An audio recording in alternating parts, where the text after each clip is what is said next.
የቤት አስተዳዳሪዎች ባለ ንብረቶች ይሄ ቪዲዮ ለእናንተ ነው። በዚህ ቪዲዮ እነዚህን የመሳሰሉ የሴኩሪቲ ካሜራዎችን ማስገጠም ያለባችሁና የሌለባችሁ ቦታዎችን ያለ። በቅድሚያ ሴኩሪቲ ካሜራ ማስገጠም ያለባችሁ ቦታዎችን እንይ።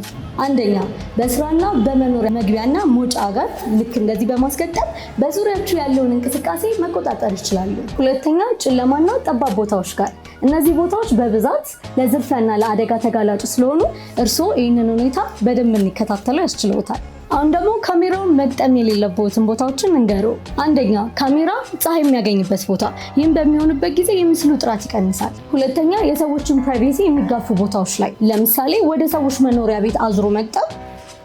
እናንተም ከዚህ የተለየ ሀሳብ ካላችሁ ኮሜንት ሴክሽን ላይ ያስቀምጡልን።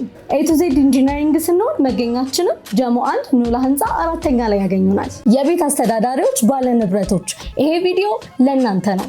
በዚህ ቪዲዮ እነዚህን የመሳሰሉ የሴኩሪቲ ካሜራዎችን ማስገጠም ያለባችሁና የሌለባችሁ ቦታዎችን ያለ። በቅድሚያ ሴኩሪቲ ካሜራ ማስገጠም ያለባችሁ ቦታዎችን እንይ።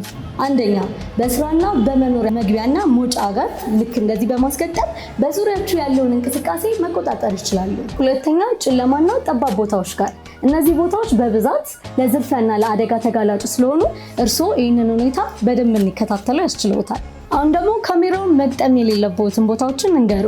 አንደኛ ካሜራ ፀሐይ የሚያገኝበት ቦታ፣ ይህም በሚሆንበት ጊዜ የምስሉ ጥራት ይቀንሳል። ሁለተኛ የሰዎችን ፕራይቬሲ የሚጋፉ ቦታዎች ላይ ለምሳሌ ወደ ሰዎች መኖሪያ ቤት አዙሮ መግጠም።